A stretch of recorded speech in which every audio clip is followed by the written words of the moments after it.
What is up, Janksters? It's your boy Graham, also known as HamHawks42 on the internet, and today I want to talk about a recent news story that broke and really shed some light in an interesting situation.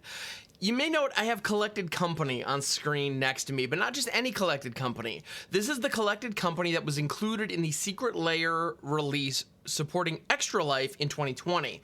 Now, that drop was actually pretty cool. It had it had 4 specific cards: Amulet of Vigor, Collected Company, Teferi's Protection, and Consecrated Sphinx.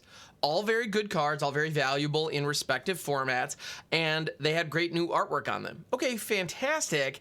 However, it was only available in a foil printing. Now, the reason that that's relevant is because we had a competitor at DreamHack Atlanta competing in a regional qualifier. Now, under the new structure for the Pro Tour, it's not exactly equivalent to any of the older events, but it's a big deal. There is a lot on the line, and to give you just kind of the high-level overview, mostly because I only partially understand it myself, the top 2 finishers get invited to Worlds the next year. To give you, it's a big deal, and it's kind of one of the earlier Pro Tour events.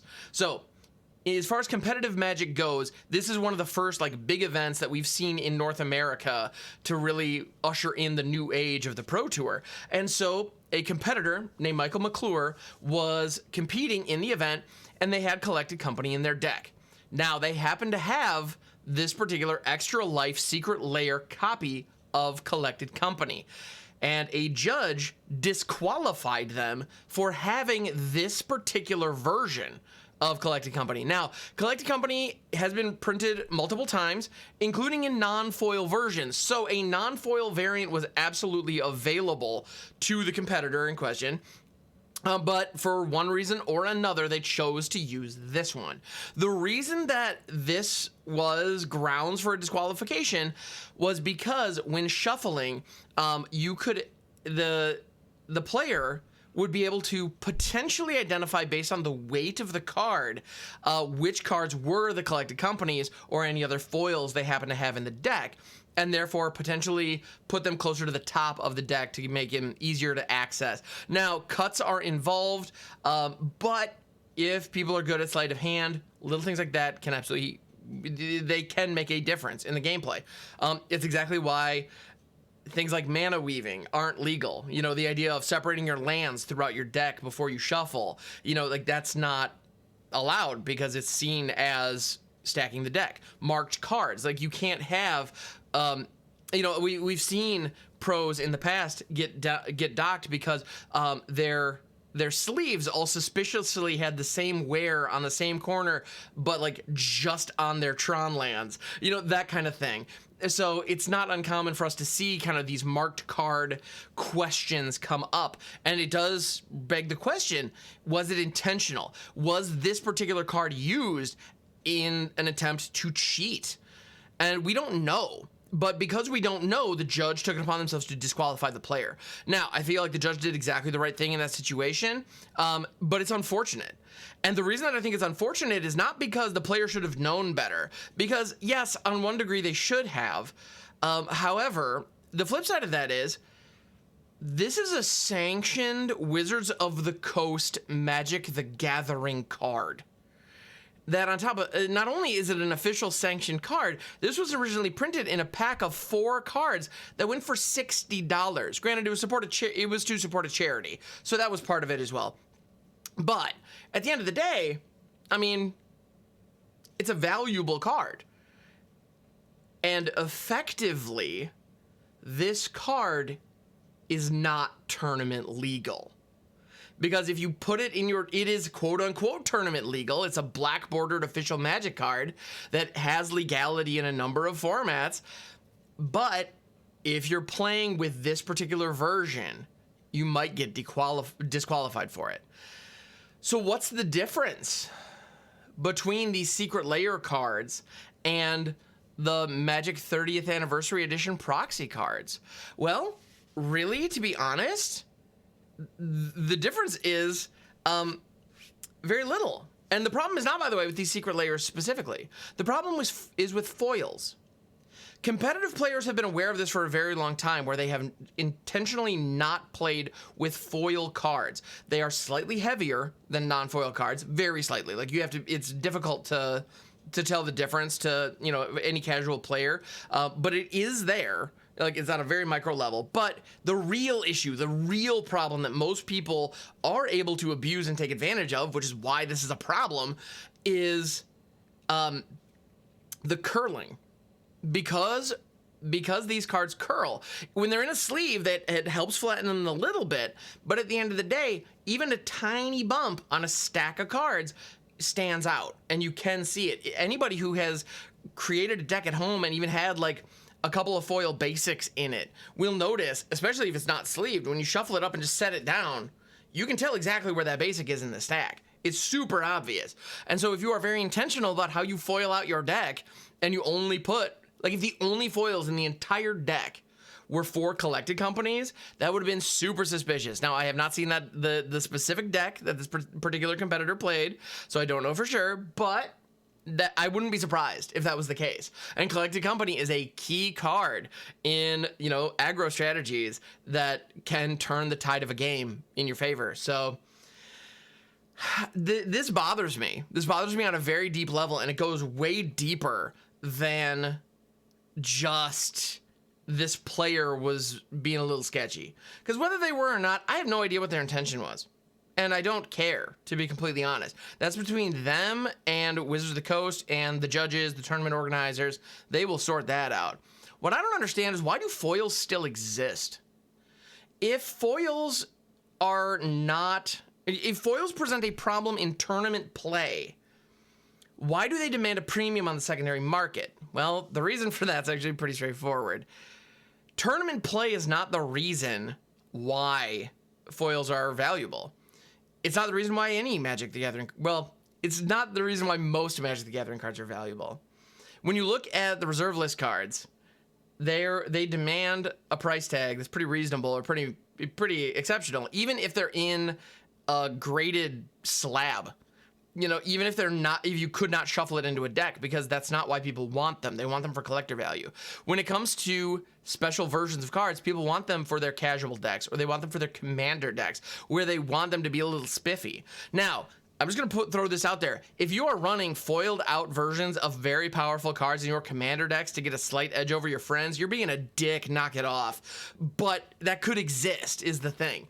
I don't believe, I'm 90% positive the vast majority of foil players out there, like people who chase the foils for their commander decks, do so just because they want to show off to their friends. And there is no problem with that whatsoever. The rest of the people chasing foils are just collectors. And there's nothing wrong with that either. But this all just begs the question, when it comes to tournament play, why are foils still technically legal at all? If they provide an unfair advantage to the player, why don't we just ban all foils from all decks? If you are seen playing a foil card, which is super obvious, why don't they just give you some kind of reprimand for that? Why are any foils still tournament legal? Hardcore tournament grinders know to avoid foils unless they want to be accused of cheating. Like, unless they're trying to cheat, they're not using foils. At least that seems to be the narrative that those of us from the outside are getting. So why? Why do we even have legal? Why are foils even legal at all? But then if they're not tournament legal, are they real Magic cards? It's silly. This whole thing is just absolutely silly. The fact that the foiling process on Magic cards has been curling since at least the early 2000s. I don't know when foils were exactly introduced, but I know back when I started playing back in like 2003, foils curled like mad. And here we are back in 2022, and foils are still curling like mad, to the point where you're getting disqualifications in tournaments because the disfigurement on them is so gross you can actually use it for a competitive advantage. Like, this is absurd. Wizards, if you're going to keep printing foils for the collectible market, either make them illegal in tournament play or fix your damn process so that they don't curl. I don't know what you gotta do to do that. I know nothing about printing cards. Straight up. I'm assuming cardboard's involved and ink is involved at some point in the process.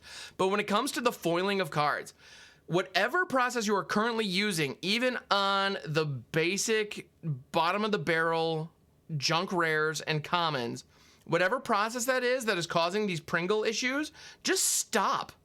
Just stop using it. It is causing way more headaches, way more frustration, and way more like bad will. You are selling a defective product. You are selling us a product saying you can play this in a tournament if you so desire. And you're also presenting the foils as these rare chase versions that are extra special. So why are they the least sought after when it comes to the actual play of the game? To the point where they're genuinely problematic. We have a massive problem here. And it's been a massive problem for an incredibly long time, and no one has done anything to fix it.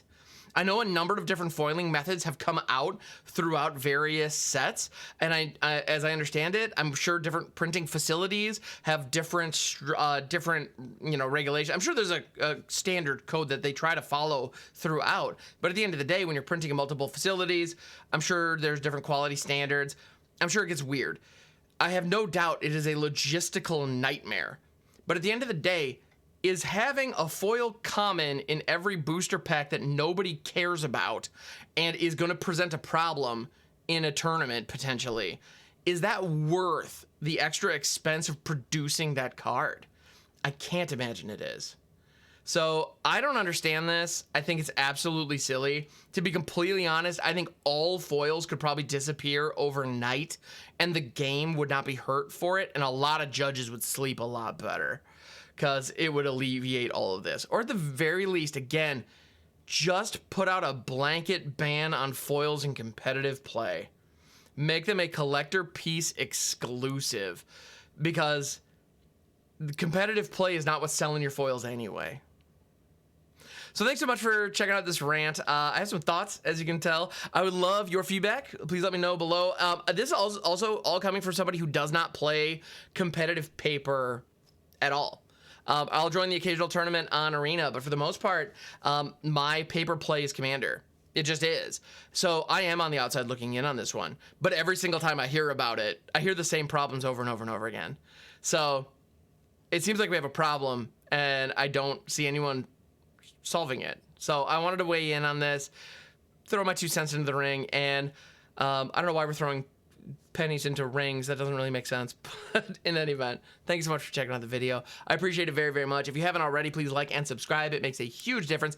And leave some of your thoughts in the comments below. If I was completely off base, let me know. I want to hear your thoughts. I want to hear your opinions. Let's get an open discussion going on down in the comments. I would love to yeah, I'd love to have some good back and forth on this, because it seems like a hot button issue. It seems like a contentious problem. And if there's another solution that I just didn't think about, please let me know. I'd love to hear your thoughts on this, because yeah, I don't know. I want paper magic to be successful, and things like this, they don't help. Anyway, I hope you're having a phenomenal day, and I'll catch you on the next one.